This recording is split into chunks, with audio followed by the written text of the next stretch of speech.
Ciao Juventini of the world, my name is Giuseppe, welcome back on the channel. What looks like a really calm, tranquil or relaxed Tuesday for all the Juventini, because you know that we are not playing today, and we will speak about it, well, could be a decisive one, a crucial one for the future of Juventus, because today there will be a meeting with the members of the board of Juve, all the big guys, Ferrero, etc., that will review and finally approve also the books, the financial books of season 22-23.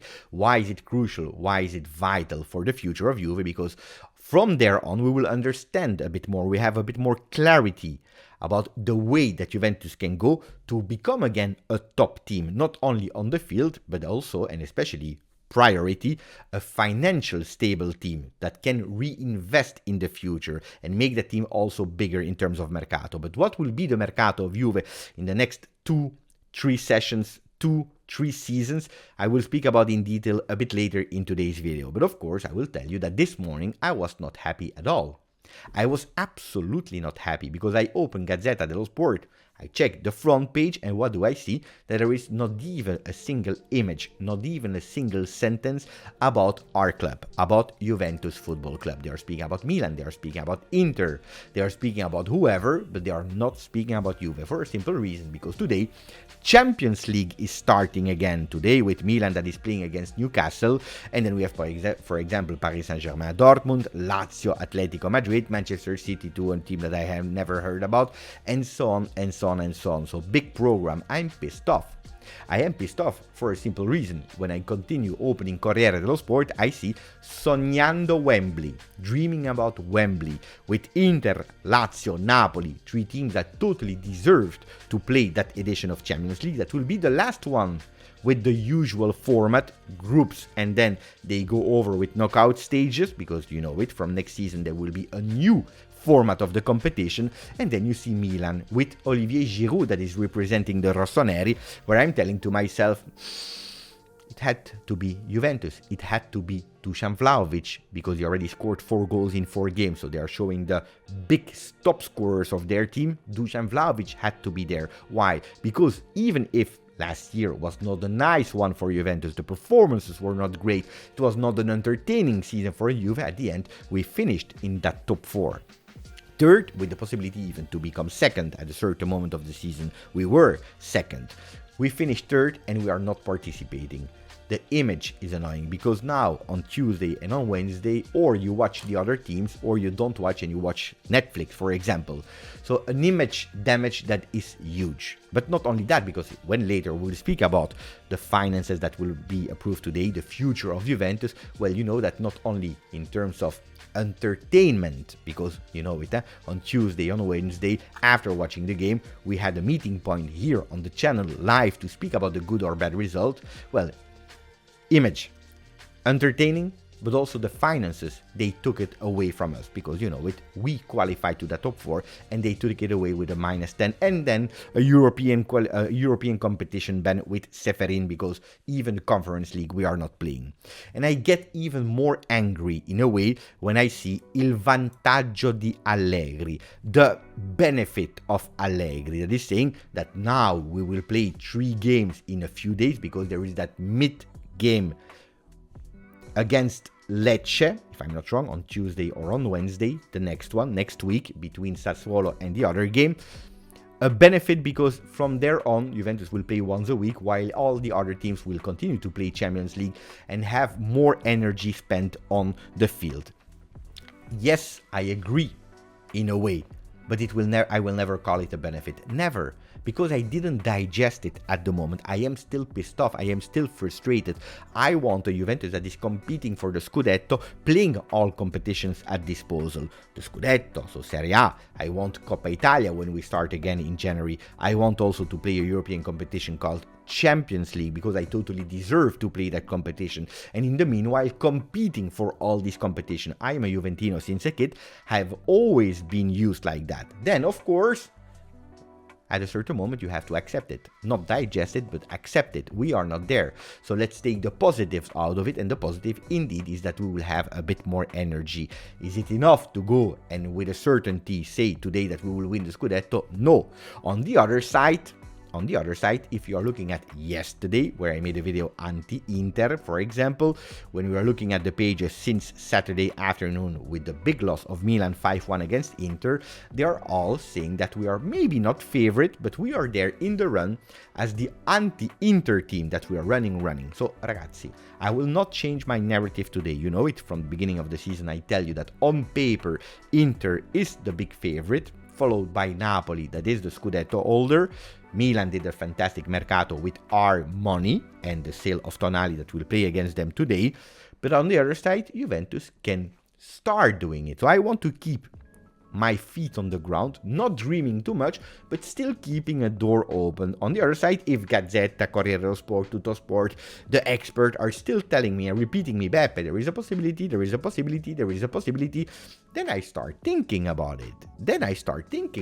I don't want to, but I start thinking about it, because there are some elements that are showing me that Juventus can compete at least. Maybe not winning, but compete at least. I don't know what your opinion is about that. Let me know in the comment. Don't forget maximum of like and subscribe to the channel.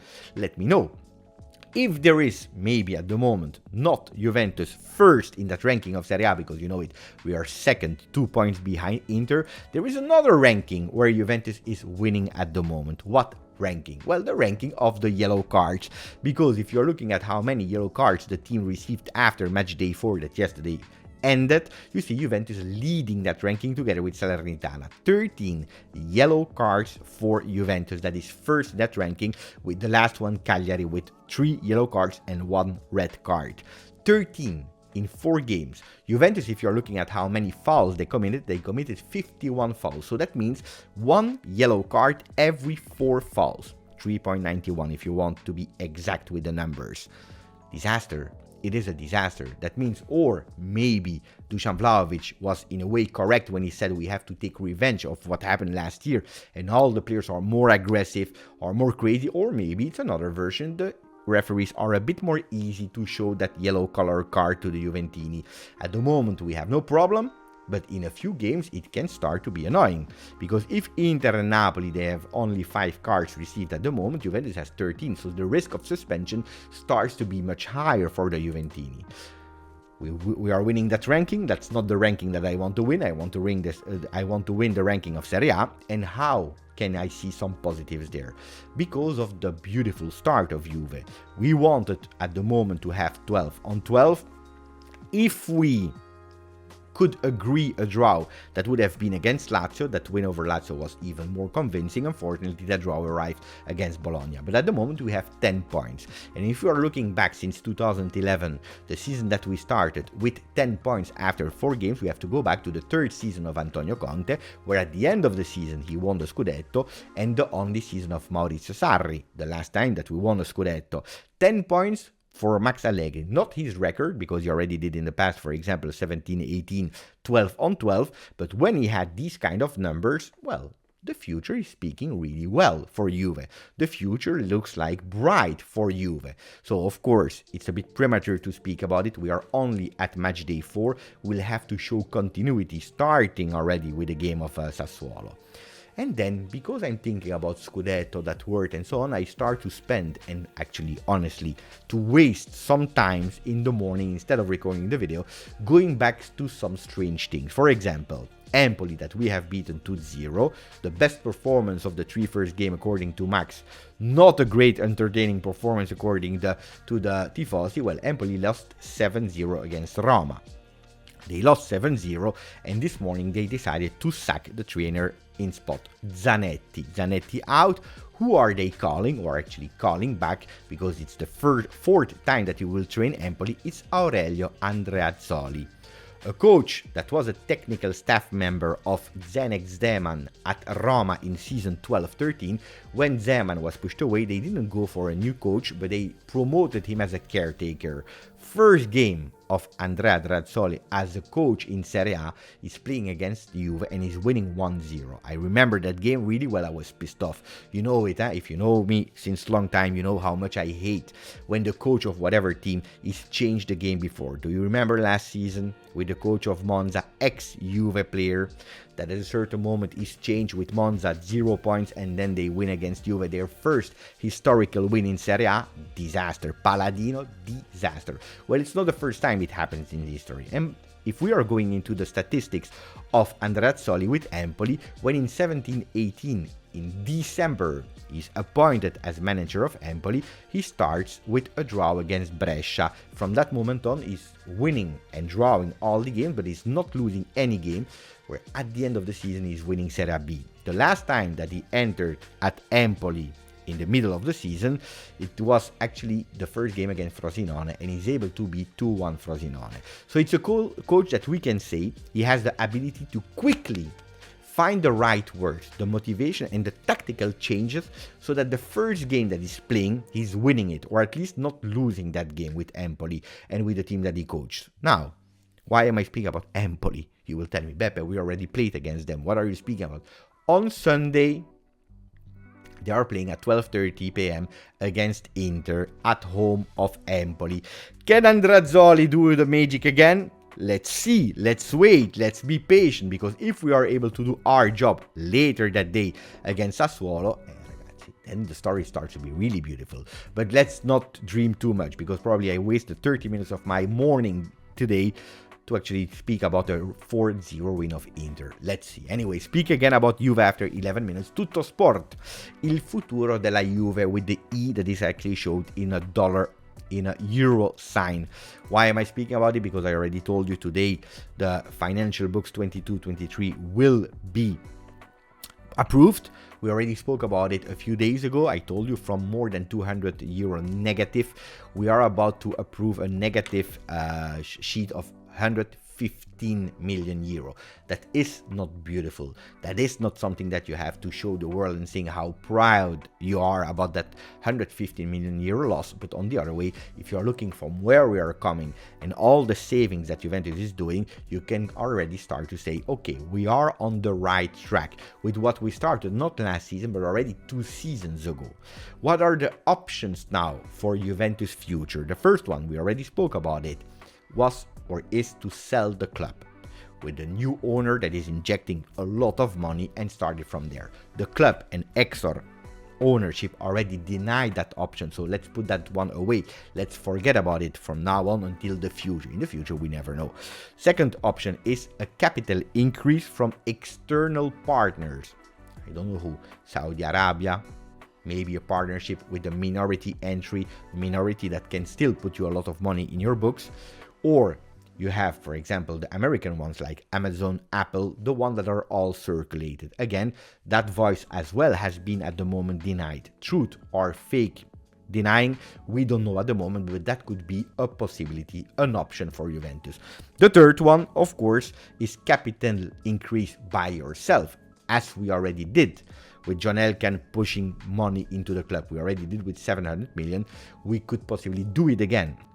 Doing it again to avoid that big loss of Champions League participation that will not count on the books of 22-23 that we are approving today, but that negative loss of 80 million euro, let's say, will start on 23-24. So we start already with minus 80 for the next books. So John Elkann, ownership, Exor could possibly, stabilize that one. Could be an option, even if at the moment we are not sure. Because with all the savings, with all the strategy that Juventus did, with the safe mercato, etc., we are really on the right track. So it could be that we continued like this. We continue to be sustainable, important word repeated by everyone at the club. It is our key words, sustainability, to start continuing to, continuing to invest on next-gen project, continuing to invest on lowering the fees, in signing players, for example, that not yet are top names, with a lower salary, with a lower fee, but that with the help of Cristiano Giuntoli, that is a master in it, can reveal themselves top talents. Then you can decide if you sell them with a lot of profit, or if you keep them to build again a top Juve. A top Juve that we want to go towards the model of 2015, where we reached that Champions League final with Massimiliano Allegri. That means not a youth project that we were not doing yet at that moment, but the Juventus that was working on lower profile players, Padoin for example, etc., with other players that were reinforcing that team. If now we are looking what Juventus is doing, well, we are seeing, for example, some players that will be monitored by Giuntoli and team: Fofana, Diarra, Kone, 3 players that could possibly reinforce Juventus next season, a lower fee, a lower salary, but potential young players that can reinforce Juve. That's a strategy. The other strategy is continuing to invest in players that are maybe unknown for the mass, but have the potential. We are speaking about Iling Jr., Sule, Kenan Yildiz, but also a new one that is doing quite well in his start with the next gen. We are speaking about Comenencia.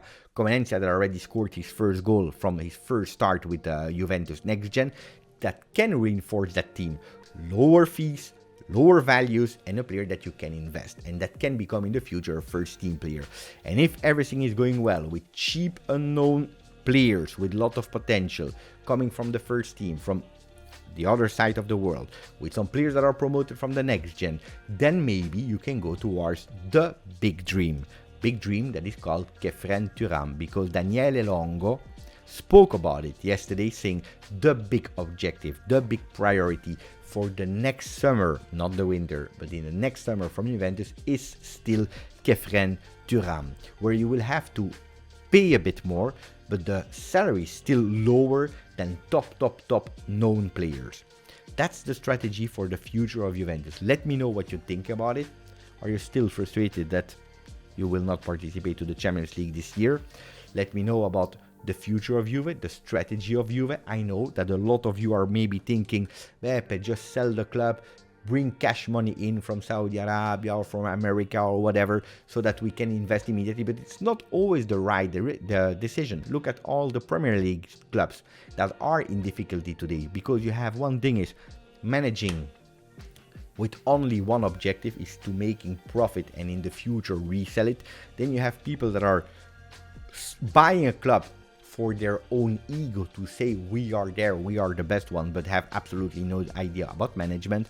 And then you have a middle way, hard decision, brain decision, and starting to be again self-sustainable, which Juventus was really strong at when managed by, for example, La Triade with Bettega, Giraudo and Luciano Moggi. All your comments in the chat, maximum of likes, subscribe to the channel. Grazie, forza, Juve.